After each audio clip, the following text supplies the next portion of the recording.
বিশ্বের সমস্ত ধর্ম নিয়ে আমি যে আলোচনাটি করতে যাচ্ছি, সেই আলোচনাটি কেউ যদি গভীরভাবে বোঝার চেষ্টা করে বা এই আলোচনাটি কেউ যদি ধরে ফেলে তার প্রকৃত অর্থে, তার নির্যাসে, তার প্রাকৃতিক সহজাত অর্থে, তাহলে তাকে আর পৃথিবীতে কোনো ধর্মগ্রন্থ পড়তে হবে না।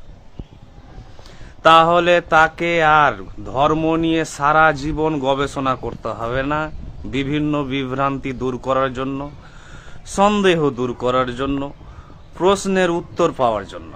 এবং খুবই গুরুত্বপূর্ণ আলোচনাটি, যেটি আপনার ধর্ম সম্পর্কে, বিশ্বের সমস্ত ধর্ম সম্পর্কে আপনার সমস্ত কৌতূহল দূর করে দেবে, সমস্ত প্রশ্নের উত্তর পেয়ে যাবেন এবং আপনি প্রকৃত সত্তাকে ধরে ফেলবেন যে ইয়েস, এটাই সেই সত্যটা যেটা আমি সারা জীবন খুঁজছি। না হলে সারা জীবন ধর্ম পালন করেও, ধর্ম নিয়ে আলোচনা করেও আমি কিন্তু ধর্মকে ধরতে পারবো না।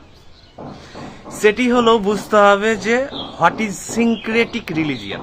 সিনক্রেটিক অর্থাৎ সিনক্রেটিক রিলিজিয়ান কি যদি আমি বুঝতে পারি এই আলোচনায়, তাহলে আমি সমস্ত ধর্মগ্রন্থ সম্পর্কে স্বচ্ছ নিশ্চিত উত্তর পেয়ে যাব। সিনক্রেটিক রিলিজিয়ান হচ্ছে সিনথেসিস অফ অল রিলিজিয়ান্স, অর্থাৎ সমস্ত ধর্মের একত্রীকরণের পুঞ্জীভূত ফলাফল, অর্থাৎ an accumulation of all religions. সমস্ত ধর্মের একত্রীকরণের নির্যাস সেটি কি? অর্থাৎ আপনি যে কোনো পৃথিবীর ধর্মগ্রন্থ থেকে নিতে পারেন, যে কোনো ধর্মগ্রন্থ উঠান, পড়ুন, টোটালটাই পড়ুন, দেখতে পাবেন যে কোনো ধর্মগ্রন্থ, সেটা ইসলাম হোক বা বেদ বা কোরআন বা বাইবেল বা ত্রিপিটক বা জেন্দ আবেস্তা, কোনো একক ব্যক্তির রচনা নয় কিন্তু। অর্থাৎ কোনো একজন ব্যক্তির চিন্তা প্রসূত ফলাফল নয়, বা একজন ব্যক্তির দার্শনিক মননের ফলাফল নয়, বা একজন ব্যক্তির একক আধ্যাত্মিক বা অতীন্দ্রিয় জগতের সেটা কিন্তু ফসল নয়।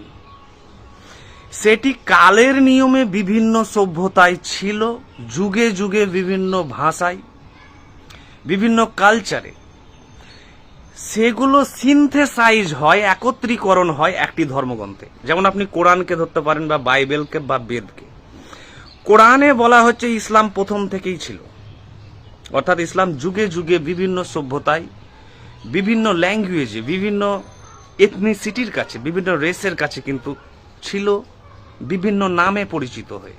তেমনি বেদ, তাই তো বেদের অপর নাম শ্রুতি, অর্থাৎ যুগে যুগে শ্রুতির মাধ্যমে ওরালি ট্রান্সমিটেড হতে হতে হতে যুগে যুগে সভ্যতায় মাইগ্রেশনের ফলে, ট্রাভেলের ফলে কিন্তু এক মুখ থেকে আর এক মুখে যেতে শুরু করেছে, কিন্তু মেন যে নির্যাস কিন্তু এক।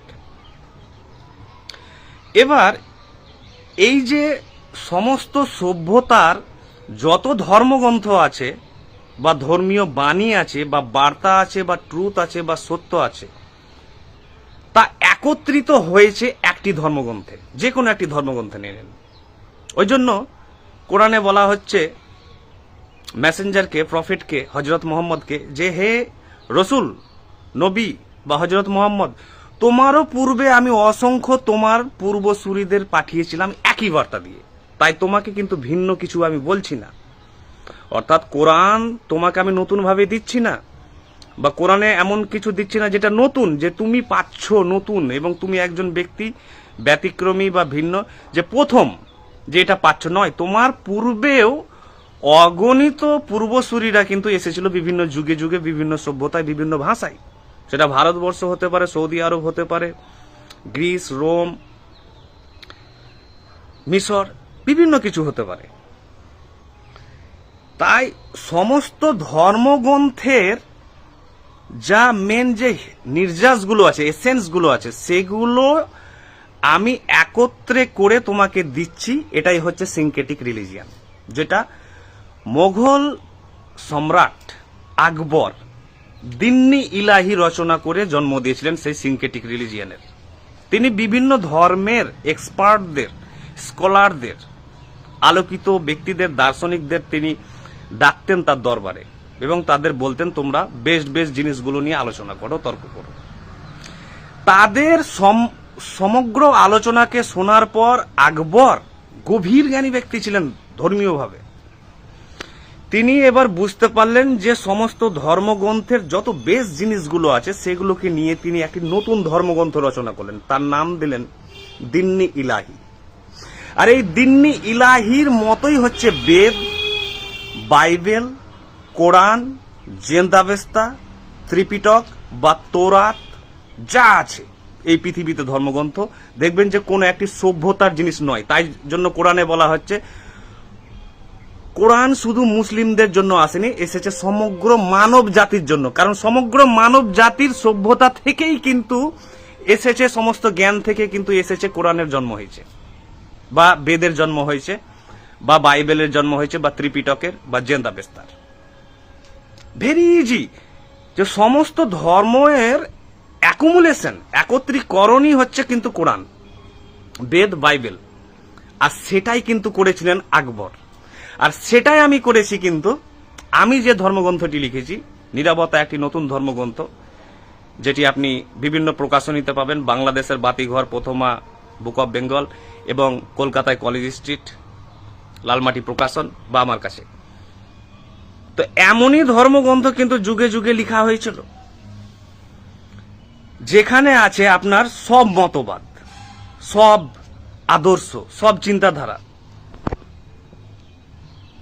তো তাহলে কোরআনের সঙ্গে বেদের কি পার্থক্য বলতে পারবেন? একটিও পার্থক্য।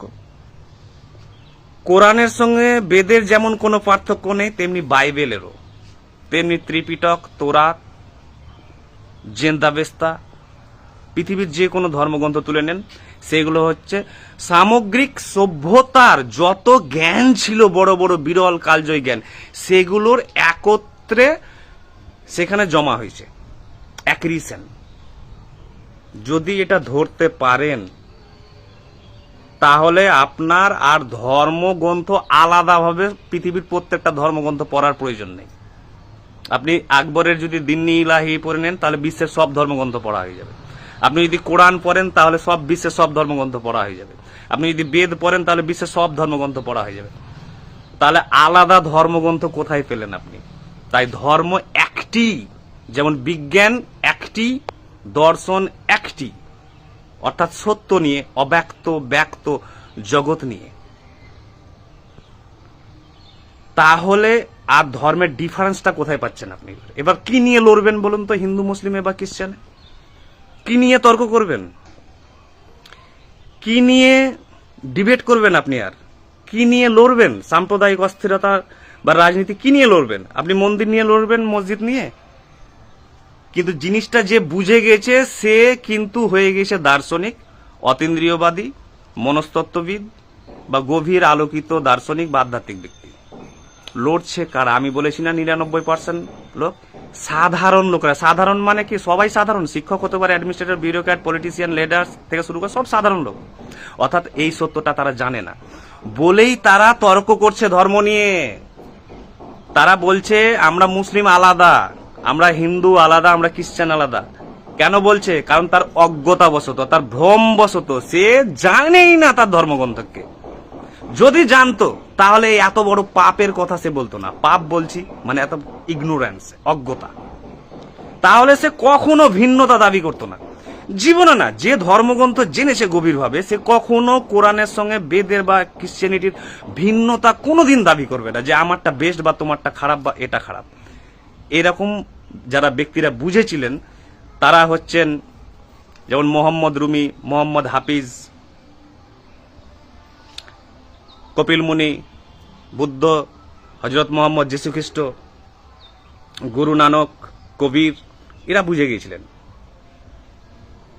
স্বামী বিবেকানন্দ, শ্রী অরবিন্দ, এরা জানতেন। তাই তো আমি বলি যে 1% মানুষ মাত্র এই সত্যটা জানে। আর বাকি 99% মানুষ, আপনি যে পেশারই লোক হন, আপনি যতই পড়াশোনা করুন, এই সত্যটা যদি ধরতে না পারেন, তাহলে আপনি লড়তে থাকবেন, আর অপরের ধর্মের প্রতি হিংসা হবে, ঈর্ষা হবে, প্রতিযোগিতা করার মনে হবে যে তর্ক করি, আলোচনা করি, এই চলতে থাকবে অজ্ঞতাবশত।